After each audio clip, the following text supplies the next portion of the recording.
ஜூலை மாதம் 20ஆம் தேதி பொதுக்காலம் 16ஆம் வாரம் ஞாயிற்றுக்கிழமை. அன்புக்குரியவர்களே, கிரேக்க புராணம் ஒன்றில் காணப்படும் கதை இது. கடவுள்களில் ஒருவரான ஜூபிட்டரும் அவரது மகன் மெர்க்குரியும் உலகை சுற்றி பார்ப்பதற்காக மாறுவேடத்தில் புறப்பட்டனர். களைப்படைந்த வழிப்போக்கர்களைப் போல காட்சியளித்த அவர்கள் ஒவ்வொரு இல்லமாகச் சென்று தங்களுக்கு அடைக்கலம் தரும்படி வேண்டினர். ஆனால் மக்கள் அவர்களை விரட்டுவதிலேயே குறியாக இருந்தனர். இறுதியாக பிலமென் பௌசியா என்ற பெயர் கொண்ட ஒரு வயதான ஏழை தம்பதியினர் அவர்களை வரவேற்றனர். தங்களது ஏழ்மை நிலையிலும் நல்ல உணவு தயாரித்தனர். ஒரு குடுவையில் திராட்சை ரசத்தை நிரப்பினர். உணவையும் திராட்சை ரசத்தையும் தங்கள் வீடு தேடி வந்த வழிப்போக்கர்கள் முன்பாக வைத்தனர். வழிப்போக்கர்களும் உணவை உண்டு திராட்சை ரசத்தை பருக ஆரம்பித்தனர். விருந்தாளிகள் திராட்சை ரசத்தை தொடர்ந்து பருகிக் கொண்டே இருந்தாலும் குடுவை காலியாகாமலேயே இருந்தது. இதை பார்த்த ஏழை தம்பதியினர் ஆச்சரியமும் குழப்பமும் அடைந்தனர். அவர்களது குழப்பத்தை கண்ட வழிப்போக்கர்கள் தாங்கள் தெய்வங்கள் என்ற தங்களது உண்மை அடையாளத்தை அந்த ஏழை தம்பதியினர் முன்பாக வெளிப்படுத்தினர். மேலும் பிரதிபலன் பாராமல் தங்களை உபசரித்த அந்த ஏழை தம்பதியினரிடம், நாங்கள் உங்களுக்கு வரம் கொடுக்க விரும்புகிறோம், ஏதாவது ஒரு வரம் கேளுங்கள் என்றனர். அதற்கு அந்த தம்பதியினர், நாங்கள் சேர்ந்தே பல ஆண்டுகள் வாழ்ந்துவிட்டோம். மேலும் ஒருவர் மற்றவரை ஆழமாக அன்பு செய்கிறோம்.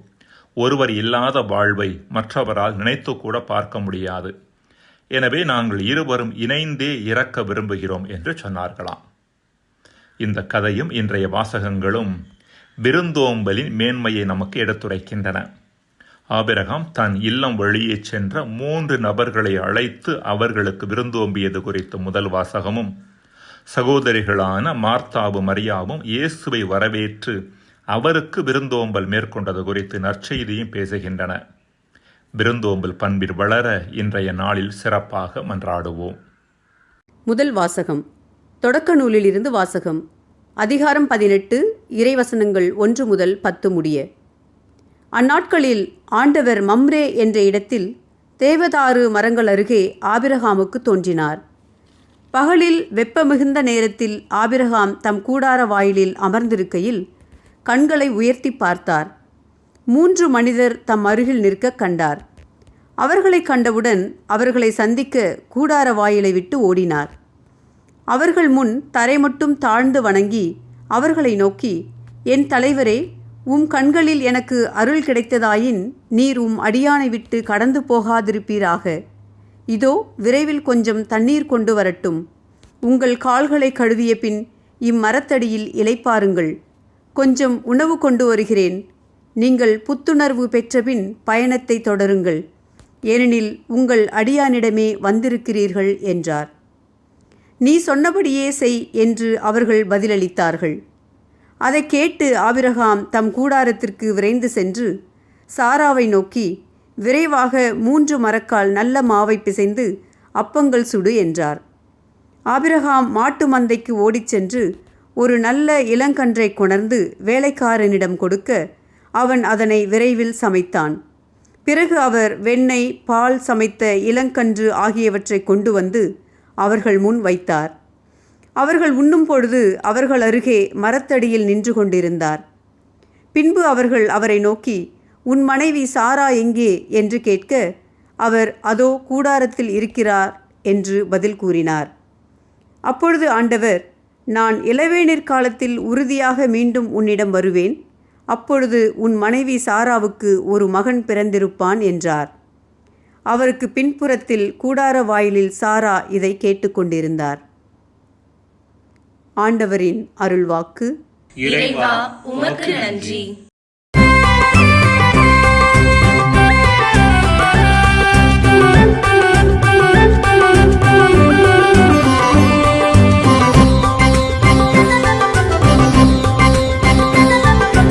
ஆண்டவரே, உம் கூடாரத்தில் தங்கிட தகுதியுள்ளவர் யார்?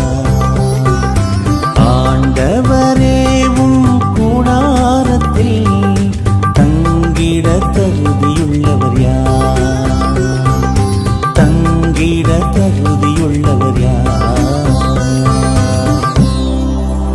மாசற்றவராய் நடப்போரே, இன்னோர் நேரியவற்றை செய்வர், உளமாற உண்மை பேசுவர். ஆண்டவரேவும் கூடாரத்தில் தங்கிட தகுதியுள்ளவர் யார்? ஆண்டவரேவும் கூடாரத்தில் தங்கிட தகுதியுள்ளவர் யார்? தங்கிட தகுதியுள்ளவர் யார்? தம் நாவினால் புறங்கூறார், தம் தோழருக்கு தீங்கிழையார், தம் அடுத்தவரை பழித்துரையார், நெறித்தவறி நடப்போரை இழிவாக கருதுவர். ஆண்டவருக்கு அஞ்சுவோரை உயர்வாக மதிப்பர். தமக்கு துன்பம் வந்தாலும் கொடுத்த வாக்குறுதியை மீறார். ஆண்டவரேவும் கூடாரத்தில் தங்கிட தகுதியுள்ளவர் யார்? ஆண்டவரேவும் கூடாரத்தில் தங்கிட தகுதியுள்ளவர் யார்? தங்கிட தகுதியுள்ளவர் யார்? தம் பணத்தை வட்டிக்கு கொடார், மாசற்றவருக்கு எதிராக கையூட்டு பெறார். இவ்வாறு நடப்போம் என்றும் நிலைத்திருப்பர். ஆண்டவரேவும் கூடாரத்தில் தங்கிட தகுதியுள்ளவர் யார்? ஆண்டவரேவும் கூடாரத்தில் தங்கிட தகுதியுள்ளவர் யார்? தங்கிட தகுதியுள்ளவர் யார்?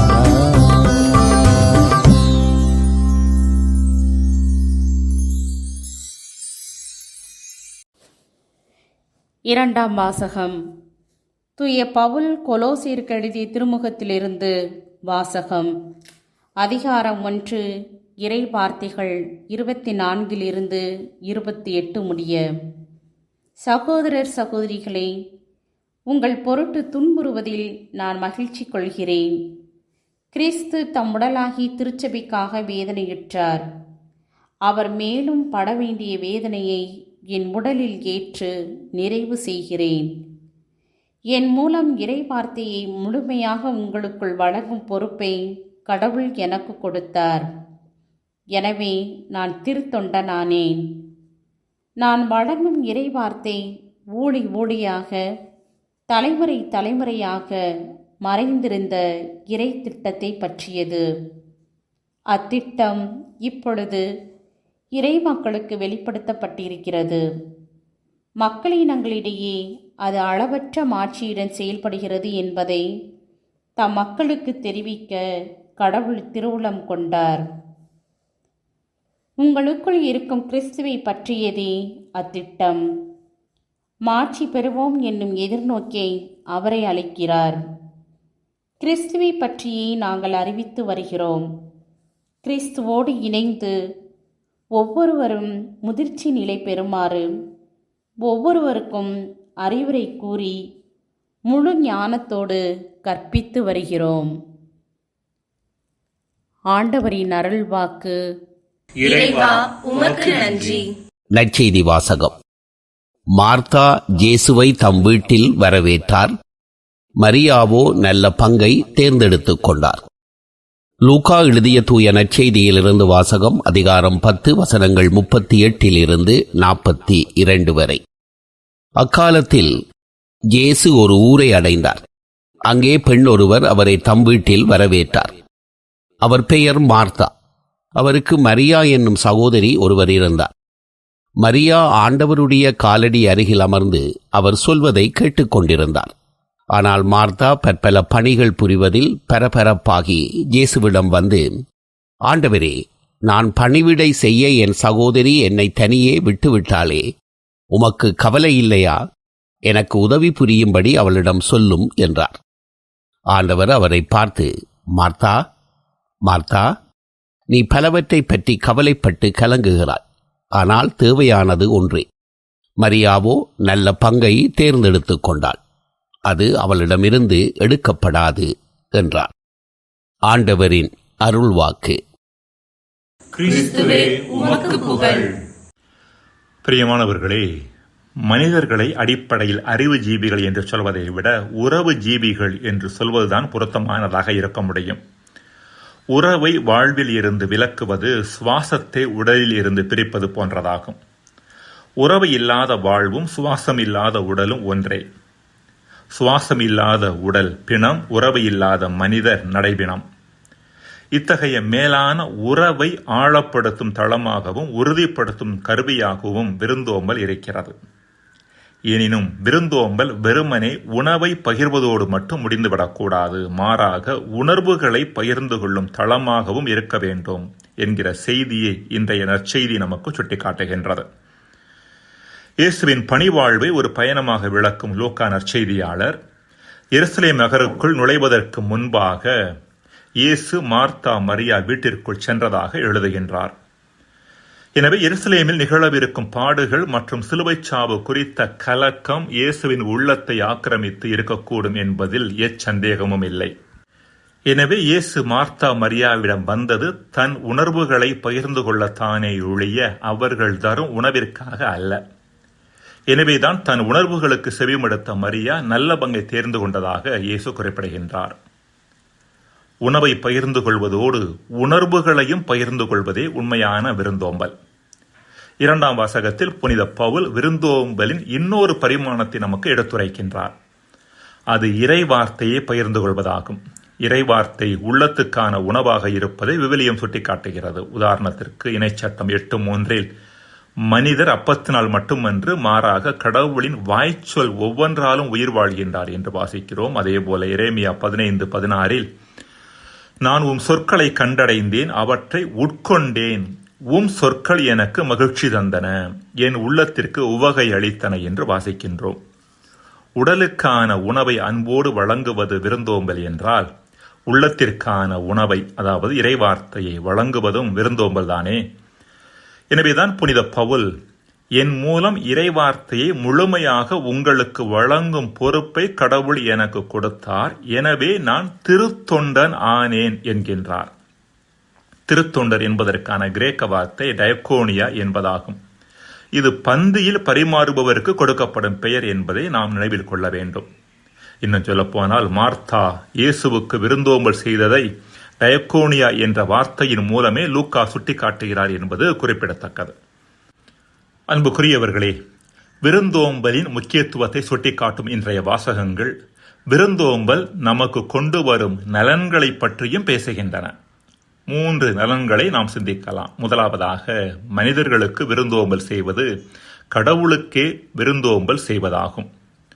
ஆபிரகாமுக்கு கடவுள் தன்னை 3 மனிதர்களாகத்தான் காட்சி கொடுத்தார்.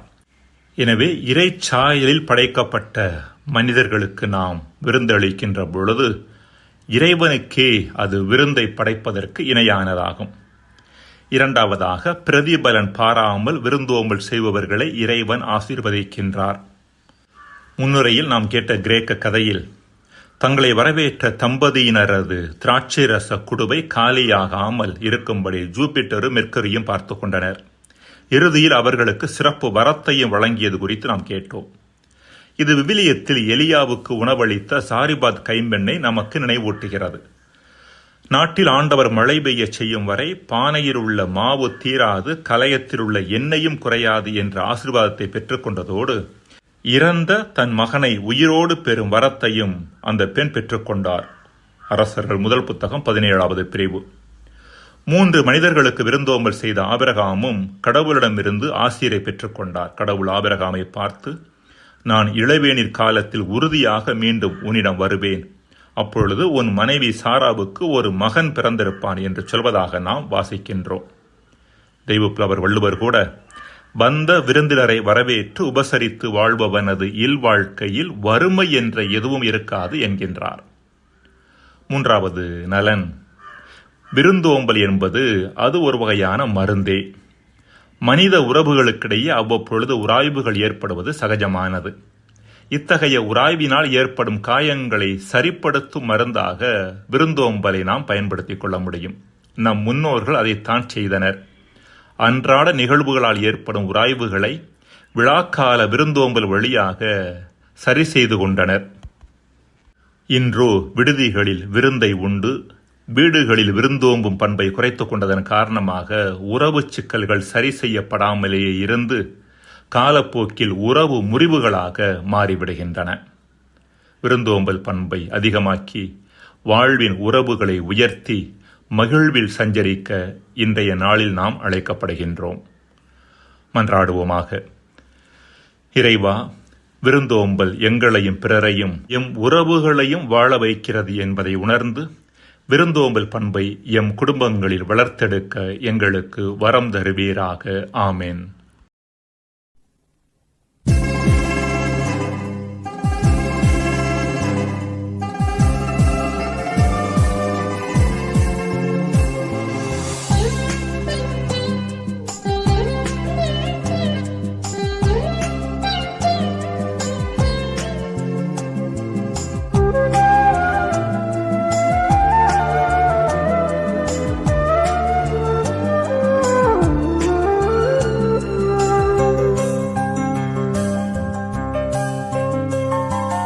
உன்னோடு நான் விருந்துண்ண வேண்டும், உன் வீட்டில் நான் குடிகொள்ள வேண்டும், உன் அன்பில் நான் உறவாட வேண்டும்.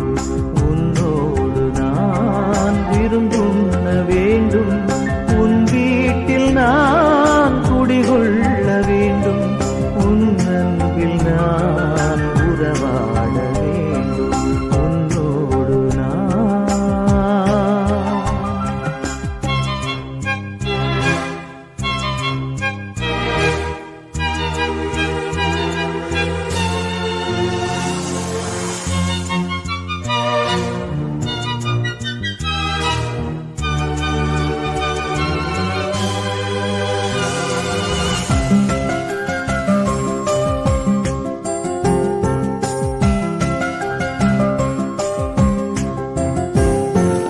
என் வாழ்விலே இது ஒரு பொன்னாள், என் அகமதிலே நீ வரும் திருநாள். என் வாழ்விலே இது ஒரு பொன்னாள், என் அகமதிலே நீ வரும் திருநாள். உன் அன்புக்காய் அனைத்தையும் இழப்பேன், உன் அன்புக்காய் அனைத்தையும் இழப்பேன். மன்னவன் உமக்காய் என்னையை கொடுப்பேன். உன்னோடு நான் விருந்துண்ண வேண்டும், உன் வீட்டில் நான் குடிகொள்ள வேண்டும், உன் அன்பில் நான் உறவாட வேண்டும். உன்னோடு நான்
வருவாய் என் இதயத்திலே, வாழ்ந்திட வருவாய் என் வீட்டிற்கு, வீட்டினை தருவாய்.